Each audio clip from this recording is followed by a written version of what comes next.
Here we are, We're back. round two. So today we took our talents to New York City. We are in Manhattan, having some fun driving around. So what's going on in the big city? Well, you know, it's a little bit of a gloomy day today, but all is well. Who is that? Erin? Oh, look at that. What's she doing here? That's so funny. Ah. Hey. Hey, you guys! What are you Can doing? Give me a ride. Where Sure. you going? I'm going over to Hudson Yards. Cool. Oh my gosh, it just started to rain. I'm not dressed for this. Did you bring me cookies from Schmackery's? No, but I can get you cookies from Levine. Ooh. I think that's even better. So, what's going on in Hudson Yards? Oh, well, I have a couple of sellers that are trying to take advantage of the high prices over there. So, going just a little south of Hudson Yards to the West Chelsea area so that people can really sell and price up against that brand new construction. What are you seeing these days over there with price? Well, prices are definitely floating a bit higher than I think buyers want to pay. And you know what? It's actually kind of crazy because I think what we've found recently is that buyers are very, I don't want to say fickle, but they're definitely a bit more educated on what they actually want to spend. And I think buyers have a fear right now of lowballing, which is surprising because it's a market that they could actually get away with more lowballing. Yeah, I think that's interesting, actually. I mean, there's certainly leverage that buyers have. There's no doubt. At the same time, with interest rates kind of, where they are right now, you can really, really get some serious value as a buyer. So it's like, you have this opportunity where, pricing is down, and now's probably a really good time to buy. So what do you see going on Long Island these days? We have a super, super hot seller's market, especially under $2 million. Nice. We have very low inventory in almost every town with good school districts. Things are staying on the market for less than a week when priced right. And with interest rates where they are, it's a great time to be a seller. If you had $800,000 to $1 million to spend, it would literally get you an older home that probably needs $150 to $250 worth of work. Wow, that's insane. It's just crazy that you could be this close to you're that close to the city on the island, and it's a completely different market. Completely different market. Like, we just listed something in New Jersey, actually. I expect it to go pretty quickly, and it's at a 125 price point, where for Manhattan, that's kind of like the median price, right? Yeah. And that thing is going to have, I expect it to have, multiple bids and go over ask. It's at sitting on a lake. Ooh, we should go party. We Let's have could- a fun open house event there. We could. They just opened the pool. We could do that. I like it. I like that too. That's a great idea. What's crazy right now is buyer's market, Long Island. I mean, buyers are looking for off-market deals. We're doing 2 deals right now in my neighborhood, completely off-market. Wow. So completely off market, meaning that the seller had no intent to get it listed. Correct. Or it just sort of came up. No, the seller had no intent to get it listed. There was a buyer looking for a home. A seller said, hey, if they're going to give me that number, I'll move. And then just, from that, some door knocking, walking the neighborhood to find a house for that buyer. That's great. I mean, we definitely have a lot of sellers like that too here that are, they're willing to go on the market, but they just don't, or they're willing to sell, they just don't want to be on the market and have people going through their home right now, especially when things are sitting on the market as long as they are. I mean, we have over 7,200 units right now for inventory. It's more than I've ever seen in the 8 years that I've been doing real estate. Yeah, I read the other day that half the homes that were listed last year on Street Easy, only half got sold. Yeah. Isn't that crazy? That is crazy. I still don't understand the concept, though. If you want to sell your house, your apartment, whatever, wherever you are, like, if you want to maximize your value, doesn't it make sense to put it on the market so that it gets in front of the most amount of people? Not necessarily, because if there's a number you want and someone's going to give it to you, you have to go through the stress of, decluttering and staging and pictures and letting people come in and dealing. But how do you really know what the number is? How do you know what the number is until you test the market? Because if you're an educated person and you meet with a realtor and you have an idea what the number is going to be, and someone says, hey, I'm going to give you $100,000 more than that, and you're happy, great, you have a deal.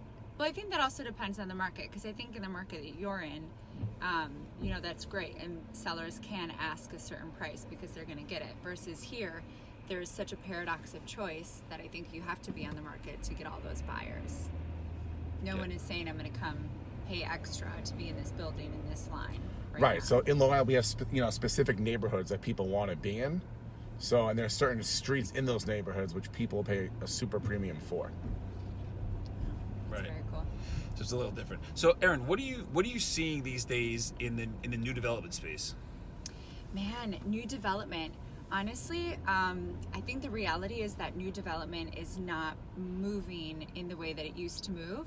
And I think there's a lot of people that unfortunately are reading the papers and hearing of these astronomical prices still closing, not realizing that these people went into contract back in 2016, right? Yeah. So they're paying these old prices, and it's just not where the new construction is at right now. So, in speaking to new development, have you had any experience with people that have been willing to walk away from their deposit? Actually, yeah, right now in Central Park South, there's a client that's thinking about walking away from a $6 million deposit That's because insane. of these crazy new taxes that are coming out. Yeah. $6 million. Could you imagine? That's less than the hassle of owning. How a many amazing, beautiful property. all-American cheeseburgers can you get for $6 million? I'd be happy if I was the seller. Right. Yeah. That's crazy. Not a bad deposit to keep. Yeah, exactly. Yeah. So what else is happening in the world? So tell us more about Jersey. So Jersey's good. We just listed a house there, which I'm very excited about. I expect there to be a lot of action. I expect us to do really well. It's on a lake. It's like 3,600 feet, 5-bedroom. It's pretty awesome. And it's expanding into a new state. That's really exciting for Focus. Yeah, Jersey, here we come. So that's cool. There's a lot of really good markets actually down there. Good schools. You get a lot of space. Like, from where you are on the island, you're about, to get to Hicksville, it's what, 45, 50 minutes? Yeah, it's a 45-minute train ride. Okay, so here it's more like an hour, right? Hour and 5, depending on what it is, and you can really get a lot of value. I mean, there's areas like, in Middletown, in Rumson, in Fairhaven, in Little Silver, Homedale, Colts Neck, all these, every place sort of has their own little niche, but you could do really well. It's a nice place to live, right by the beach. It's a good part of the world. Yeah, good baseball teams, good basketball teams. Just because I moved to Jersey means I now have to root for a New Jersey team. I'm just saying, your allegiance would elsewhere. I'm excited for the betting to come on during the seasons.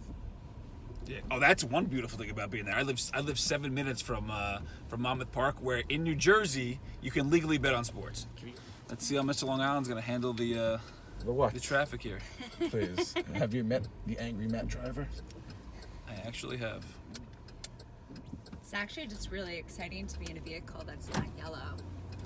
Do you not Uber ever? I feel like I never Uber. I gotta tell you something. Like, the first thing is Via. I think was the greatest thing ever. That Via eliminated the need to be close to a subway. Yeah. Because it started at $5, right? So it's not like it's a difference between $25 and $50. It was $2.75 and $5. And now you can get Uber, Uber Pool, whatever it is, for less than $5. Didn't they raise the prices though? I mean, I still see rates under $5. They raised the cab prices raised. Yeah. Well, thank God for the metro system too. Yeah, that's true. I also feel like every time I get in a cab to go somewhere or whatever, I'm like, this is going to save me so much time, and then it always takes longer. I know. I would have just gone underground. Oh, especially going downtown. Yeah, forget it. Downtown. Like yesterday I came up from the financial district. Yeah. And I was thinking about taking a cab so I could be on the phone, whatever, but it was like 12 minutes to the office. Yeah. It's so quick. Yeah. Yeah. How's Southbridge doing? Good. We actually just recently shot a video down there, which I'm excited about. Southbridge is great. I mean, we've been doing a lot of business there, so it's been pretty solid. We know the area so well, the buildings. So it's a good part of the world. The value is unbelievable. I mean, the whole story there, right? It's 9 buildings. It's over 1,600 units, and they essentially went from like a a moderate income lifestyle into a free market. So somebody owned a piece of property, a studio apartment, let's say, that they bought for, I'm making numbers up here, but $50,000, and now it's worth $500,000. Yeah. Or 600,000 or more. So it's a really, really interesting place, and we've been really lucky to have the opportunity to work with a lot of the shareholders there, and helping them sell or other ones buy. But it's been pretty solid. We've been really busy there. Very cool. Yeah. So Erin, talk to me about what kind of new business you got going on. Actually, I think the most exciting thing that we have is a new unit that's coming up at 3 Hanover Square.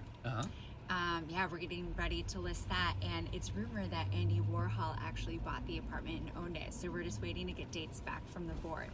Wow, that's cool. Yeah, right? How cool is that? Did he do works in there?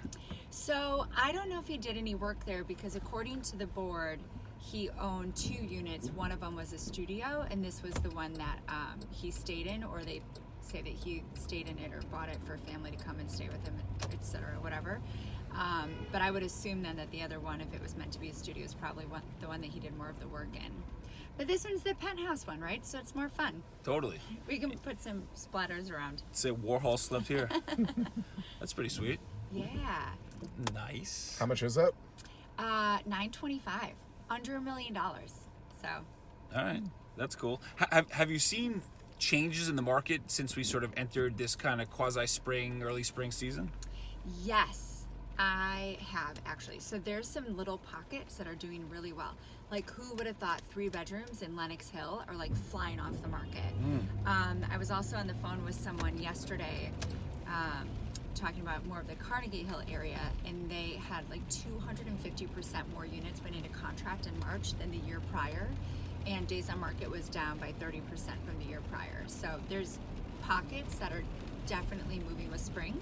I also think since people finished their taxes, they're feeling a little bit more comfortable buying after all these tax changes, now that they have clarity around it. Yeah, interesting. Oh, that's great. Another Starbucks. You go 1 block in any direction in the city, you find Starbucks. We should stop for some nitro. They can be Nitro Matt. You like Nitro? I love Nitro. Nitro Matt is special. It is. So the next time we do this, we're going to be in Brooklyn, and I think we should aim to do it in the morning so that the world of wherever this is being shown can see what Nitro Matt's like, because it's scary for the rest of us. I want to see what Nitro Matt is like. I don't know if you do. Yeah, Nitro Matt is intense. Yeah. Well, I won't be in Brooklyn. I don't cross water. Wow. So But- you never leave long. Where are we? Yeah, I just stay in my little island of Manhattan. Island of Manhattan. Where are you from? Wisconsin. Oh, wow. Yeah. You're just a Packers fan? I'm a Packers owner. And I'm a Are you little- an owner? Oh, Really? thanks. That's Oh. awesome. I have it framed, my little. We almost opened up Focus Green Bay. So it's like insane. Like that for some number, it's like 60 It grand. was 70 grand. $70,000, you could have a suite there for the entire year, and you could work there. You can go there every day. You can have your meetings there. It's crazy. I love it. They're so nice. No, but if you're like a day trader or something and you want to be in the middle of nowhere, it's kind of cool. You're a big Packers fan. Do it for a year. Right? Cheese curds in real estate. Boom. Oh, those in cheese real curds are estate. insane. Cheese curds. Man, cheese curds are so My market center is doing a fitness day in the park right before Memorial Day. Oh, that's nice. Yeah, so you've been team leader there since we did this last time, right? Right. I don't team, think. team leader. We switched offices from Garden City to the Gold Coast, Manhasset, the only luxury market center in Long Island. Ooh. So that's exciting. Awesome. How's it going? Rocking and rolling.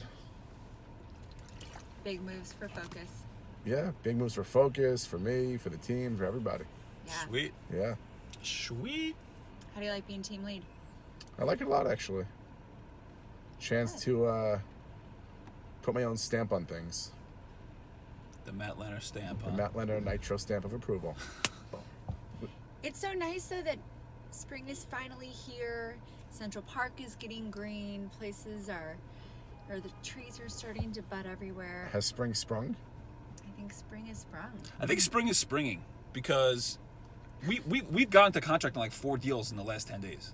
Yeah. And some of them were struggling and whatever, but and that's in Brooklyn and Manhattan, Yeah.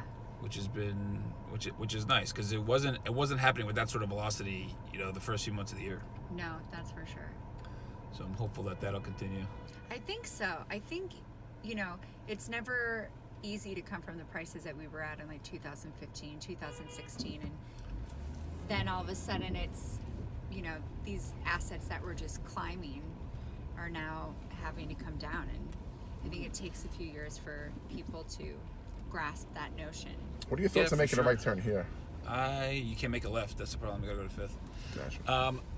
The Bloomberg recently came out with some market stats of some different cities nationally, and Yeah.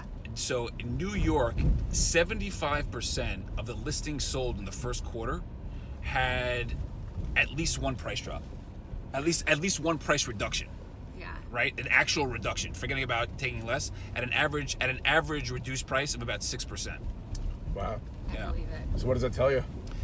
I mean, it tells us that, you know, if you're a seller, you need to be prepared to sell. If you don't have to sell, either rent it or don't. And what does it tell us? I mean, it tells us that units are still getting absorbed, right? It's just the place where there's a meeting of the minds between the buyer and the seller is 6% lower than it was, you know, the same time last year. So how does that correlate with your business? Have you had, you know, the same number of price drops in your listings? You know, we've definitely had a lot of price reduction conversations with the sellers. I mean, honestly, there's no more challenging conversation to have than that, right? Because look, we would love to get our sellers the most amount of money we can. We want to maximize their value. We're aligned from that perspective. At the same time, if the market doesn't support it, the market doesn't support it. So what do you say to a seller when you go for a price reduction and they respond by saying, but you told us to price it there? Yeah, but I think that's the thing is, from the initial conversation, we're letting them know what's going on in the market, and that unfortunately right now, we're not the ones that are dictating the prices, the buyers are. So if we're not seeing offers after a few weeks of being on the market, or at least 10 showings, then we really need to have a pricing conversation. So we're not making promises that we can't keep. So you're having the conversation up front. It's not like, oh my God, you told me to price up here, now you want to drop it. They expect that conversation 2 or 3 weeks in. Yeah, yes, and at the same time, you know, again, you know, selling real estate's a very emotional thing, right? So whether or not you have that conversation, the reality is, you know, we're prepared for any direction that conversation is going to go in, and, you know, handle it accordingly. At the end of the day, if they're a seller, they have to sell. So they either want to sell it now at the place where it's only 6% versus holding on to it and, you know, potentially being at 8% or 9%. So last time we did this, you know, the deals in New York City were like cash only deals. What's happening with that? You know, certainly cash provides a lot of leverage, but we're not seeing the bidding wars that we once were. So people are able to take debt on their deals. They're able to get mortgage contingencies. We haven't really seen too much of a sell to buy contingency, which is much more popular in other markets. But certainly the buyers have the leverage, and if you come with cash, you know, you have that much more leverage. Why? What are you seeing on the island? Standard, you know, 20 to 40% down. You're seeing qualified buyers going right to the bigger banks, the Citizens, the Wells, the Bank of America. You know, as we discussed earlier, Chase, the rates are awesome right now.